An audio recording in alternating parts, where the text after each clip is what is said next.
जय गुरु जय Jagannath welcome back to the my channel this is your mister blogger I hope Jagannath अपन समस्ते भलर थे। तो फिलहाल मुझे आमर उपर बालीयात्रा पड़िया को आठी आमर ठाकुर उत्सव हूँ सुवर्ण जयंती परम परमय श्री श्री ठाकुर अनुकूल चंद्रकर 138तम आविर्भाव महोत्सव तथा बड़दांकर 50तम कटक शुभागमन और सत्संग विहार प्रतिष्ठार उत्सव हूँ सुवर्ण जयंती आमर बालीयात्रार उपर पड़िया सुवर्ण जयंतीटा हूँ देखिपे बहुत सुंदर भाव में साजसज्जा होती एंटायर उपर बालीयात्रार पड़िया एपटे सब पार्किंग रही ये रहा गेट चलन जीवा भितर को।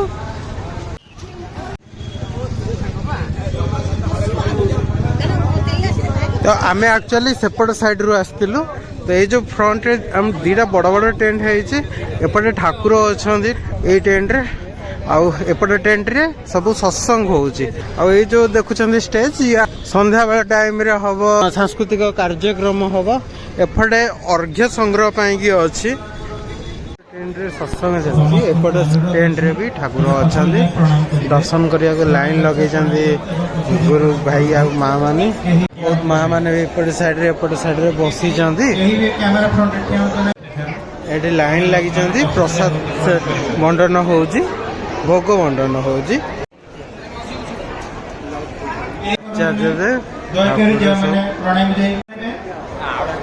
एमती एंटायर पड़िया पूरा साजसज्जा होइछि सेपटे तो स्टेज रहला एपटे ठाकुरंकर पेंडाल अछि एपटे सत्संग चलछि आ ए साइड रो अछि एपटे होमियो चिकित्सार माने गोटे फ्री कैंप पड़िछि एपटे डीपी वर्कर सेंटर गोटे अछि आ गोटे आईन परामर्श केंद्र गोटे अछि प्रमोद दादांकर स्टॉल पड़ी जे आमर चावलियागंज अपाणिया रे करती सब बिना प्याज रसुण देन एपटे भी किसी फूड स्टॉल भी पड़ी जो सुवर्ण जयंती पूरा दिन सारा अच्छी एपटे पड़ी मालपुआर कालीदास टी स्टॉल कैफे किसी आइटम पड़ी से स्टॉलटा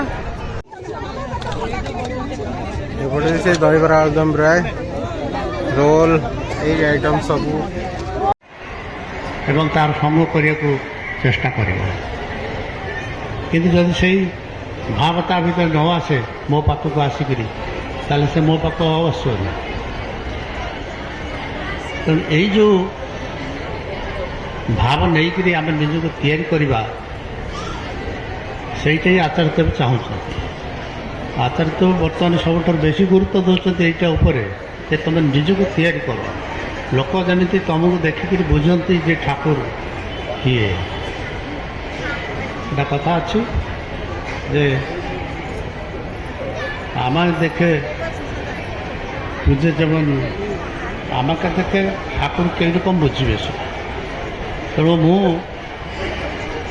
निजको एपरी भाव में तैयारी करी एपरी व्यवहार चालीचलन चरित्र अधिकार करी जहाँफल लोक मो पाक आसिक मो ठाकुर परिचय पाए जो लोक पचार जे तुम सब ठाकुर ठाकुर हो ठाकुर कौन ठाकुर किए कौन एमती गोटे तुम ठाकुर ठाकुर ठाकुर हो से मुझे छाती हाथ देकर कहीपरि मत देख मुझे मो ठाकुर हो तुम तो ठाकुर को देख न मत देखुच मत देखिक तुम बुझ जे ठाकुर कर यही कथा जिते आपण मैंने कहीपर यही कथा जिते आपण मैंने प्रकाश कहीपर जोर दे कहीपर से बुझा जे आपण भीतर ठाकुर तो जागृत होपण ठाकुर को धरिकी आपणकर जीवन में किसी यही कथा ही आचार्य देव कहते आम कहीपर छाती हाथ देकर कहीपर जे ठाकुर को तो देखी ना आपण मैंने मत देखते कहीपर नहीं कारण आम से रकम है से चाहते आम से रकम हो आम अलौकिकतार माया जाल एवं अलौकिकतार अज्ञता भीतर देकर आम भक्ति साधन करुचु किंतु यथार्थ भक्ति साधन करने आमको कारणमुखी होगा पड़ो ଏବଂ ବିଜ୍ଞାନସମ୍ମତ ମାନସିକତା ନେଇକରି ଆମକୁ ଚାଲିବାକୁ ହେବ। ତାହେଲେ ଆମେ ଠାକୁରଙ୍କୁ ବୁଝିପାରିବା, ଠାକୁରଙ୍କୁ ଧରିପାରିବା ଏବଂ ଠାକୁରଙ୍କ ରାସ୍ତାରେ ଚାଲିପାରିବା। ସେଇ କଥା ହିଁ ଆଚାର୍ଯ୍ୟ ଦିନ ରାତି କହୁଛନ୍ତି। ଆଚାର୍ଯ୍ୟଙ୍କ ପାଖରେ ଯେଉଁମାନେ ବିଭିନ୍ନ କଥା ଉତ୍ଥାପନ କରୁଛନ୍ତି, ତାଙ୍କ ପାଖରେ ବିଭିନ୍ନ ପ୍ରଶ୍ନ ରଖୁଛନ୍ତି, ସେ ତାର ସମସ୍ତ ସମାଧାନ ଏବଂ ଉତ୍ତର ଏଇ ଭାବରେ ଦେଉଛନ୍ତି। ଜଣେ ଲୋକ ପଚାରିଲେ, ଜଣେ ଲୋକ କହିଲା ଯେ ଆଜ୍ଞା ମୋ ଘରେ ନୂଆ ଘର କରିଛି, ସେ ବହୁତ ଘରେ ଅଶାନ୍ତି। ତାପରେ ସେଇଟା ପଣ୍ଡିତ ପାଖକୁ ଗଲି, ସେ କହିଲେ ଯେ ବାସ୍ତୁ ବିଚାର ଠିକ୍ ହେଇନାହିଁ। ତେଣୁ ବାସ୍ତୁ ବିଚାର ବିଶେଷଜ୍ଞଙ୍କୁ ଡକା ହେଲା। ସେ ବାସ୍ତୁ ବିଶେଷଜ୍ଞ ଯିଏ ସେ ଆସିକରି କହିଲା ଯେ ଆପଣଙ୍କ ଘରେ ପାଇଖାନାଟା ଯେଉଁ ଦିଗରେ ହେବା କଥା ସେଇ ଦିଗରେ ହେଇନି, ସେଇ ଦିଗରେ ହେଇନି ବୋଲି ଆପଣଙ୍କ ଘରେ ଏତେ ଅଶାନ୍ତି। ହେଲାକି ମୁଁ କ'ଣ କରିବି? ଆଚାର୍ଯ୍ୟ ଦେବ ତାର ଉତ୍ତରରେ କହିଲେ ଯେ ପାଇଖାନାଟା କେଉଁ ଦିଗରେ ହେଇଛି ସେଇଟା ଅଶାନ୍ତିର କାରଣ ନୁହଁ। ଇସବଗୁଲ ଖାଅ, ପେଟଟା ପୁରା ପରିଷ୍କାର ହେଇଯିବ, ସେତେବେଳେ ଶାନ୍ତି ଆସିବ। ପାଇଖାନା ଯଦି ପରିଷ୍କାର ନ ହୁଏ ତାହେଲେ ଶାନ୍ତି ଆସିବ ନାହିଁ, ପାଇଖାନା ଯେଉଁ କୋଣରେ ହେଇଥାଉ। କିନ୍ତୁ ପାଇଖାନା ଯଦି ପରିଷ୍କାର ନ ହେଲା ତାହେଲେ ଶାନ୍ତି ଆସିବ ନାହିଁ। ତେଣୁ ତମେ ଇସବଗୁଲ ରେଗୁଲାରଲି ଖାଅ, ପାଇଖାନା ପରିଷ୍କାର ହେବ, ଶାନ୍ତି ଆସିବ। ପାଇଖାନା କେଉଁ ଦିଗରେ ହେଇଛି ସେଇଟା ଭିତରେ ମୁଣ୍ଡ ଖେଳାଅ ନା। ତେଣୁ ସେ ତାଙ୍କର ଦୃଷ୍ଟିଭଙ୍ଗୀ ହେଉଛି ଏଇଟା ଗୋଟେ ମଜା କରିକି କହିଲେ, ସେଇଟା ମୁଁ ଆଗ୍ରହ କରୁଛି। ସେ ଜଣେ ଆସିଲା, ତାଙ୍କ କହିଲା ଆଜ୍ଞା ମୋ ପିଲାର ମୁଣ୍ଡରେ ଟିକେ ହାତ ମାରିଦେବ। ସେ କହିଲେ ଯେ ଯେଉଁ ମୁଣ୍ଡରେ ହାତ ମାରିଦେଲେ ଯଦି କିଛି ହେଉଥାନ୍ତା ତାହେଲେ ମୋ ପିଲାମାନେ ଯିଏ ଅଛନ୍ତି ମୁଁ ତ ଆଗେ ତାଙ୍କ ମୁଣ୍ଡରେ ହାତ ବୁଲେଇ ଦିଅନ୍ତି, ବୁଲେଇ ଦେଲେ ତାଙ୍କର ସବୁ କିଛି ହେଇଯାଆନ୍ତା। ସେମିତି ହୁଏ ନା, କିଛି କରିବାକୁ ହେବ ଏବଂ ଯିଏ କରିବ ସେ ତାର ଫଳ ପାଇବ, ଯିଏ କରିବନି ସେ ଫଳ ପାଇବ। ଗୋଟେ ପିଲା ହାତ ଖଡ଼ି କରିବାକୁ ଆଣିଲା, ସେ ହାତ ଖଡ଼ି କରିବାକୁ ଆଣିଲା ଯେତେବେଳେ ସେ ଅନେକ ପିଲା କାନ୍ଦନ୍ତି, ଆସନ୍ତିନି, ଦେଖିକିରି ଡରିକିରି ପଳାନ୍ତି, ତାଙ୍କୁ ସବୁ ଜୋରରେ ଧରିକିରି ଆଣିକିରି ହାତ ଖଡ଼ି କରିବା ପାଇଁ ଇଏ କରନ୍ତି। ତାପରେ ଗୋଟେ ପିଲା ଆସିଲା, ସେ କେବେ ତାକୁ ଆଉ କଣ୍ଟ୍ରୋଲ କରି ହେଲାନି, ସେ ତାକୁ ଆଉ ଦାଦାଙ୍କ ପାଖକୁ ନେଇ ହେଲାନି, ସେ କାନ୍ଦିଲା, ଖାଲି ପାଖକୁ ଗଲେ ସେ ଚିତ୍କାର କଲା। ତାପରେ ଆଚାର୍ଯ୍ୟ ଦେବ କହିଲେ ଯେ ତାର ହାତ ଖଡ଼ି ଦରକାର ନାହିଁ, ତାକୁ ନେଇଯାଅ। ଆଇନଷ୍ଟାଇନ୍ ତାଙ୍କର ହାତ ଖଡ଼ି ହେଇନଥିଲା ଏବଂ ସେ ପୃଥିବୀର ସବୁଠୁ ବଡ଼ ବୈଜ୍ଞାନିକ ହୋଇଥିଲେ। ତମେ ଯେଉଁ ଏଠି ଲାଇନ୍ ଲଗେଇକିରି ସବୁ ହାତ ଖଡ଼ି କରୁଛ, ତମେ ଭାବୁଛ ଯେ ହାତ ଖଡ଼ି କରେଇଦେଲେ କ'ଣ କିଛି ଗୋଟେ ହେବ? କିଛି ହେବ ନାହିଁ। ଆଉ ଆଇନଷ୍ଟାଇନ୍ ଯେ ତାଙ୍କ ବାପା ମା ହାତ ଖଡ଼ି କରେଇ ନଥିଲେ, କିନ୍ତୁ ସେ ପୃଥିବୀର ବଡ଼ ବୈଜ୍ଞାନିକ ହୋଇଥିଲେ।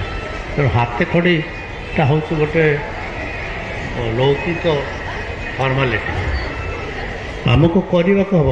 ପିଲା ବୈଜ୍ଞାନିକ ହେବାକୁ ହେଲେ ତାକୁ ସେତିକି ପଢ଼ାଶୁଣା କରିବାକୁ ହେବ, ସେତିକି ଶ୍ରମ ସ୍ୱୀକାର କରିବାକୁ ହେବ, ସେତିକି ଭାବରେ ସେରକମ ହେଲେ ସେ ବୈଜ୍ଞାନିକ ହେବ। ହାତ ଖଡ଼ି କରିଦେଲେ ହେବ। ଆଚାର୍ଯ୍ୟ ଦେବ ହାତ ଖଡ଼ି କରିଦେଲେ ତାର ହେଇଗଲା। ସେ ପିଲାଟା ମାଟ୍ରିକ ପରୀକ୍ଷା ଦେଇଛି, ଆପଣ ଆଶୀର୍ବାଦ କରନ୍ତୁ ଯେମିତି ସେ ଭଲ ରେଜଲ୍ଟ କରିବ। କହିଲେ ତୁ ଲେଟ୍ରେ ଆସି କହିଲୁ, ସେ ତ ପରୀକ୍ଷା ଦେଇ ସାରିଲାଣି, ପରୀକ୍ଷା ଦେଇ ସାରିଲାଣି, ହେଲାକି ଆଉ କିଛି ହେବନି। ପରୀକ୍ଷା ଦେବା ଆଗରୁ ଆସିଥିଲେ ମୁଁ ବତେଇଥାନ୍ତି କେମିତି ଭଲ ଭାବରେ ପାସ୍ କରିବ। ଆଉ ତ ପରୀକ୍ଷା ଦେଇ ସାରିଲାଣି, ହେଲେ କ'ଣ ହେବ? ହେଲେ କିଛି ହେଇଯିବ।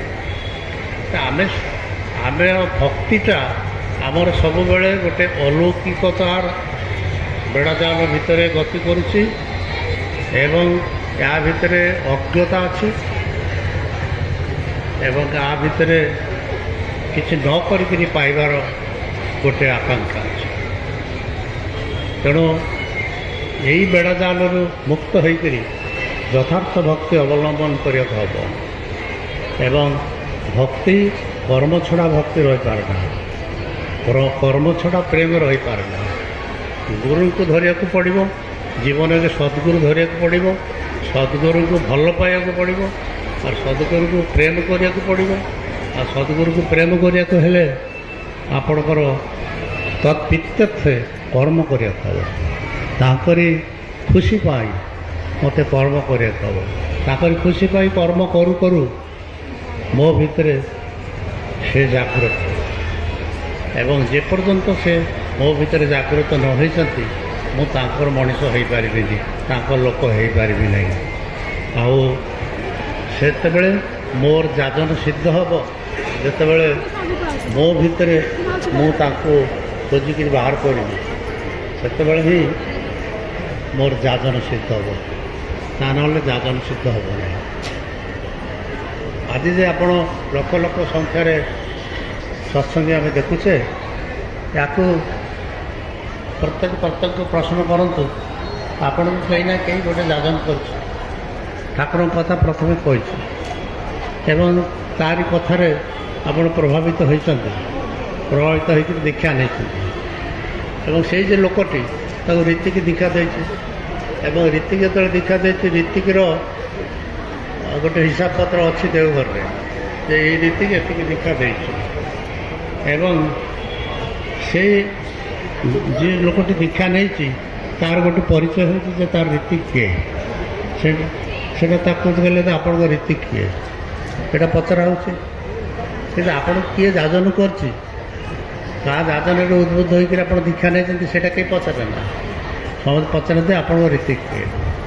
ତେଣୁ ରୀତିକି ହୁଏତ କିଛି ଲୋକ ମନେ ରଖିବେ, ରୀତିଙ୍କର କିଛି ରେଜିଷ୍ଟର୍ଡ ରହିବ ଦେଓଘରରେ ଯେ ଏଇ ରୀତିକି ସବୁ ଦୀକ୍ଷା ଦେଇଛନ୍ତି। କିନ୍ତୁ ଯେଉଁ ଲୋକ ଯାଜନ କରିକିରି ଦୀକ୍ଷାର ଆସନରେ ଆଣି ଲୋକଟିକି ବସେଇଛି ତାକୁ କେହି ମନେ ରଖନ୍ତି ନାହିଁ, ତାକୁ କେହି ବୁଝନ୍ତି ନାହିଁ। କିନ୍ତୁ ସେଇ ଲୋକଟି ହେଉଛି ଅସଲ ଲୋକ, ଯିଏ ମୋତେ ଯାଜନ କରିକିରି এই ଦୀକ୍ଷାର ଆସନରେ ଆଣିକିରି ବସେଇଛି। ଏହି ରକମ ଲକ୍ଷ ଲକ୍ଷ ମଣିଷ ଯାଜନ କରିକିରି ଆମେ ଆଜି କୋଟି କୋଟିରେ ଉଦ୍ଭିନ୍ନ ହେଉଛୁ। ଏବଂ ଏଇ ଯେ ଯାଜନ, এই ଯାଜନ ଭିତରେ ଆମେ ଯେଉଁ ଠାକୁରଙ୍କ କଥା କହୁଛୁ, ଯେତେବେଳେ ଆମେ ତନ୍ମୁଖୀ ହେଇ ନିଜେ ମୁଁ କିଛି ନୁହଁ, ତୁମେ ହିଁ ସବୁ, ମୋର କିଛି ଶକ୍ତି ନାହିଁ, ତୁମେ ହିଁ ମୋର ଶକ୍ତି, এই যে সমর্পণ ভাব, এই সমর্পণ ভাব নেইকিରି ମଣିଷ ଯଦି କେତେବେଳେ କିଛି କଥା କାହାକୁ କୁହେ, ସେଇ କଥା କ୍ରିୟାଶୀଳ ହୁଏ ଏବଂ ସେଇ କଥା ଠାକୁରଙ୍କର କଥା ହୋଇଯାଏ। ଆଉ ଯେତେବେଳେ ମୁଁ କହୁଛି ମୁଁ ଏତେ କଥା ଜାଣିଛି, ମୁଁ ତାକୁ ଯାଜନ କରିକିରି ଦୀକ୍ଷା ଦିଆଇଦେବି, ମୁଁ ତାକୁ ଯାଜନ କରିକିରି ତାକୁ ଯୁକ୍ତିରେ ପରାସ୍ତ କରିଦେବି, এই ଭାବ ନେଇକି ଯେତେବେଳେ ମୁଁ କହେ ସେତେବେଳେ ସେଇଟା କ୍ରିୟାଶୀଳ ହୁଏ। କାରଣ ସେସବୁ ମୋ କଥା ହୋଇଯାଏ। ମୋ କଥା ଯେତେବେଳେ ହେବ ସେ କଥା ଲୋକ ଗ୍ରହଣ କରିବନି, ଯେତେବେଳେ ଠାକୁରଙ୍କ କଥା ହେବ ସେତେବେଳେ ଲୋକ ସେଇଟା ଗ୍ରହଣ କରିବେ। ଅଳ୍ପ ସମୟ ପାଇଁ ହେଲେ ବି, ସେକେଣ୍ଡ ପାଇଁ ହେଲେ ବି, ଯଦି କୌଣସି ସମୟରେ କୌଣସି ଲୋକ ଭିତରେ ସେଇ ଭାବ ଆସେ, ସେଇ ସମର୍ପଣ ଭାବ ଆସେ, ତାହେଲେ ସେଇ ସମୟରେ ସେ ଯେଉଁ କଥା କହୁଛି ସେଇ କଥା ହିଁ ଠାକୁରଙ୍କ କଥା ହୋଇଯାଏ ଏବଂ ସେଇ କଥା ହିଁ ଲୋକକୁ ପ୍ରଭାବିତ କରେ। ଏବଂ ସେହି ଭାବରେ ପ୍ରଭାବିତ ହୋଇକରି ଆଜି ଲକ୍ଷ ଲକ୍ଷ ଲୋକ ଦୀକ୍ଷା ନେଇଛନ୍ତି। ଏ ସାଧାରଣ ମଣିଷ ସେ ଠାକୁରଙ୍କ କଥା କହିକରି ତାକୁ ଉଦ୍ବୁଦ୍ଧ କରିଛି ଏବଂ ତାକୁ ଦୀକ୍ଷିତ କରିଛି। ତେଣୁ ଏ ସମର୍ପଣ ହେଉଛି ମୂଳ ଜିନିଷ। ଏ ସମର୍ପଣ ଆମ ସମୟ ଭିତରେ କେତେବେଳେ କେଉଁ ସମୟରେ କେତେ ସମୟ ପାଇଁ ଆସେ ସେଟା ଆମେ ଜାଣିପାରୁନା, କିନ୍ତୁ ଯେତେବେଳେ ଆସେ ସେତେବେଳେ ମୋର କଥା କ୍ରିୟାଶୀଳ ହୁଏ, ଯେତେବେଳେ ଆସେ ନା ସେତେବେଳେ ସେଟା କ୍ରିୟାଶୀଳ ହୁଏ।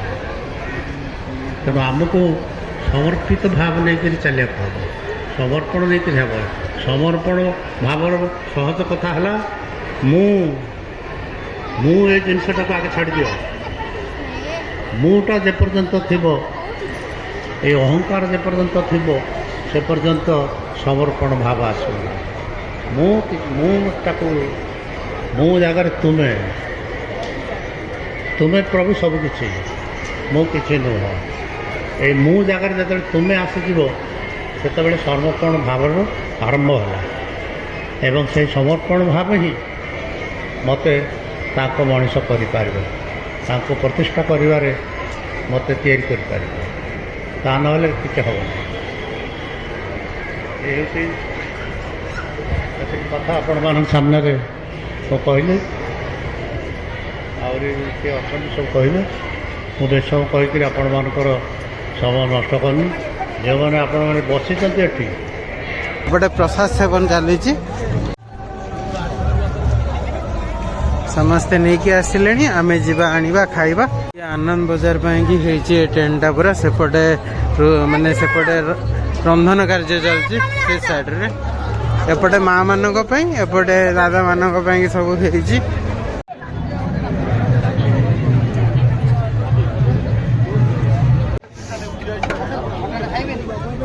ଆସିଗଲା।